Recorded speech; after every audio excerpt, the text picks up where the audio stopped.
wow, look at this. What am I, the Rodney Dangerfield? Look at this. I got to take pot shots now for my own producers. Must be those years in the field in Croatia. Anyway, so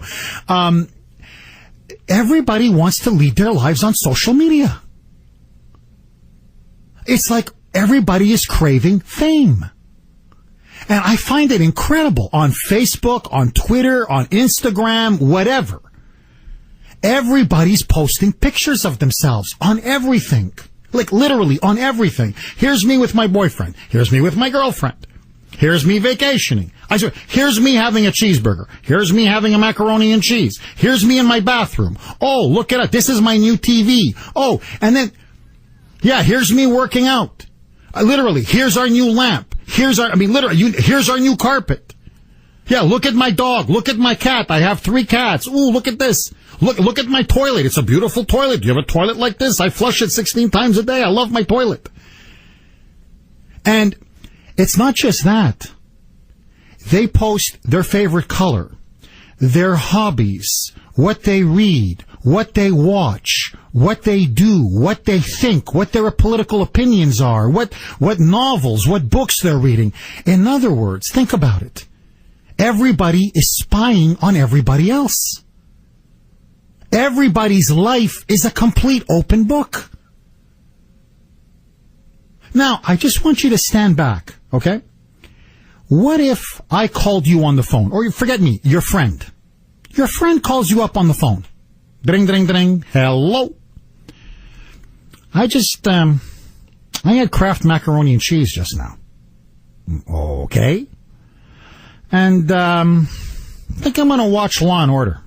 I think I'm gonna watch Law & Order, and then maybe I'm gonna take, Buzz out for a little walk.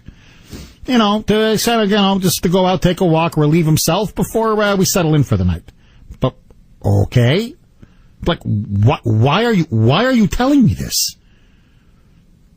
But for some reason, people not only put all this stuff up on Facebook, people spend hours and hours trolling their Facebook saying, oh, there's Doug having his macaroni and cheese. Oh, Doug is saying he's going to watch Law & Order tonight or Dancing with the Stars. Or, oh, Doug's going to take his little Buzz out for a walk, his little doggy out for a walk. Oh, okay. Oh, the little doggy has diarrhea. Oh, too bad for Doug. I don't know what you're going to do. Is he going to poop all over the house, Doug? If somebody called you, you would say, hey, get a life. What are you calling me for? What are you telling me this for? But people now feel the need that they can do this and are fascinated by the most mundane, frankly, uninteresting parts of other people's lives. And this is the problem. And I know I'm going to get a lot of pushback on this. Look, I think there are parts of Facebook that are very good. It's a way for people to communicate.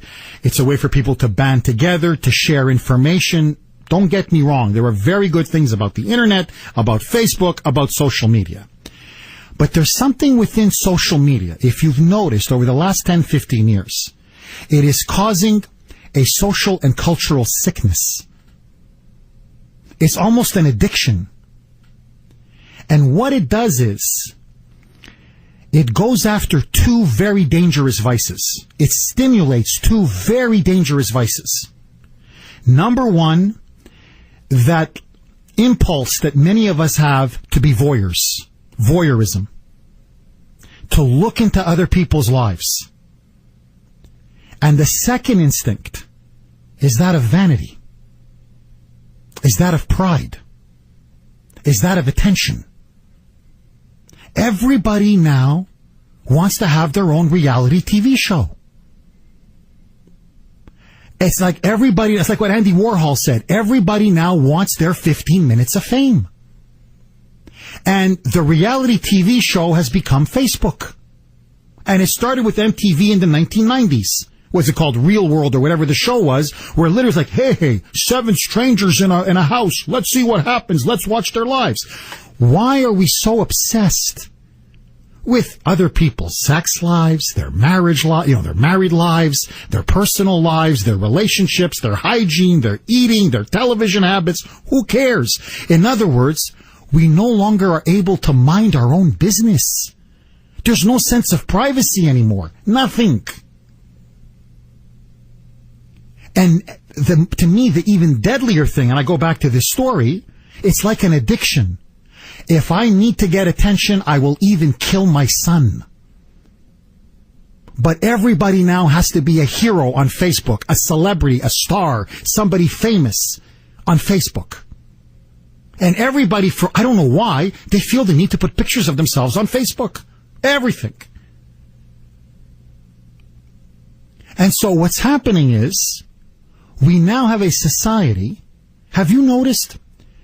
Everything is done now through virtual reality. It's like constant stimulation. I look at my nephews. I look at my niece, who I love. Don't get me wrong. I love them to death. Their head is always in front of some screen. It's Facebook. It's texting. It's Instagram. It's Twitter. It's just pushing buttons. That's all they do is push buttons. Nobody observes. My parents would sit on the porch and just observe people and observe cars. Nobody reflects. I go now for dinner. I don't know if you've seen this. I see this often now. I see entire families, mother, father, daughters, brothers. Everybody is in front of some iPhone or iPad. No one's talking to each other anymore. They're just the face in the screen. And they're sharing pictures. And they're taking pictures. Here's us at Olive Garden. Click. Look, this is what we're doing. And they start Facebooking each other back and forth.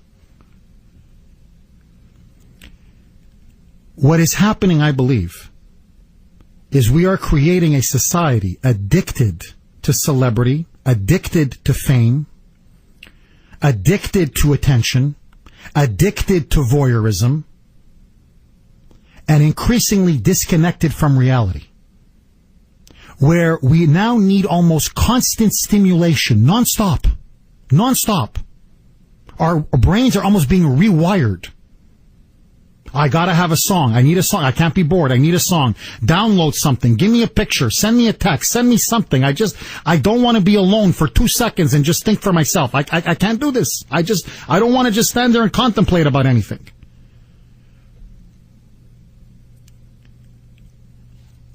My fear is you're going to see many more stories like this, where people are so desperate to have their 15 minutes of fame, they will even devour their own children.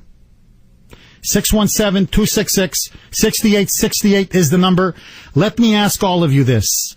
Is Facebook, is social media unleashing a form of moral decay and narcissism that is poisonous to our society? In other words, is it almost a form of like a drug?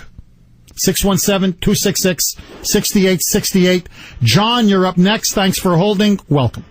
Welcome. Good morning. I bailed on Facebook a couple years ago, and I actually remember the post. It was fun because I have some family members scattered around the world, so it was good to keep up with what they were doing. But I have one family member, and the post was, out to dinner with my handsome son. And I said, this is getting to be a bit much. What it's created is almost like the television. So everybody is numb to this media online thing. People at dinner, all the cell phones are lined up around to the right of each plate, and they're checking the phones nonstop. It's creating a numb society. And my whole problem with this thing is people aren't reading anymore. People aren't doing the thing. It's becoming more and more lazy. The humans in this country are becoming super lazy, and I think that the Facebook, the Twitter, the Tumblr, et cetera, are part of this thing. So I bailed on it because I don't understand why I need to know you had American chop suey last night. I don't get it, Jeff. And I'm not that old. I'm only 51, so I still don't get it. I'm with you. I mean, don't take this the wrong way. What you ate last night is, I really don't care. Unless it's like a phenomenal restaurant at a reasonable price. You go, oh, Jeff, you got, Sunday's the Hanover Street Chop House. You gotta go there, Jeff. Really. Trust me, special occasion, pay grades, best steak you'll ever have, and it's not gonna break your bank. Okay, thank you. But other than that, I really don't care how your meatloaf was last night. I don't care. But for some reason, everybody, that's all they care about. And notice, Brittany has something to say. Notice, We care more about these trivial things. That's the low information voter. But they know nothing about Benghazi, nothing about Iraq, nothing about open borders, nothing about Obamacare, nothing about the IRS scandal, nothing about the NSA. In other words, everything that's important, they tune out. And their minds are marinated in this garbage. Go ahead, Britt. What I've come to find out about Facebook, Instagram, Twitter, whatnot, is that I feel as if people make their lives seem like it's way better than what their lives really are when they are posting all of these things on Facebook, Instagram, Twitter. Like, what do you mean? Like their lives aren't what's being portrayed. I know that. But when you mean like when you're like, oh, this is me and my boyfriend, ha ha ha ha. Like I'm so happy, but I'm really so not happy, but in reality, they're fighting like cats and dogs. Yes. But on the picture, they're like two lovebirds. They're just all over each other. Yes. I got you. Okay. 617-266-6868. Facebook, social media is, or you mean like the meal really wasn't that good? But they're making it seem like, oh, I went to this Japanese restaurant and oh my God, did I eat? Oh, did I eat? Facebook, social media. Is it good? Is it bad? Is it ultimately more harmful than it is beneficial? I want to hear from you, Boston. 617-266-6868, 723 on the Great RKO. All of your calls next. 726 here on the Great WRKO. Jeff Kuhner, Boston's Bulldozer. Mike, you're up next. Thanks for holding. Go, Mike. Jeff. Hi, Mike. Hey, how are you? Hey, good show. Usually your caller takes all my thunder, but you did during your monologue there. I'm almost 60. I'm pretty tech savvy, but the issue of Facebook has never interested me and my wife. We've seen, as you eloquently said, the dangers of it, not only in family but friends. But I think another issue that I see, at least from my little realm, is people are busybodies. They want to know everybody's business. The more they know, they feel empowered. They can tell you everything. My wife gets this all the time. I could care less. I do have to, as some people say, creep on Facebook once in a while with my kids just to see what the other ones are doing, pictures of the grandkids and stuff like that. But if I look at it once every 3 or 4 weeks, just in my family, that's all I do. That's all I'm interested in. It's a security issue. I mean, it goes on and on and on, plus the things you said. Great topic, great understanding of the dangers of this whole thing. Oh, thank you very much, Mike, and thank you for that call. No, look, to me, what I find most disconcerting is there's no sense of privacy. It's equivalent to this. How would you like it if somebody came into your house with a camera? Oh, tell me, how do you cook dinner? How does your family have, what do you guys do at the dinner table? When do you go to the bathroom? What do you like to eat? How do you watch television? Do you lie down in your underwear?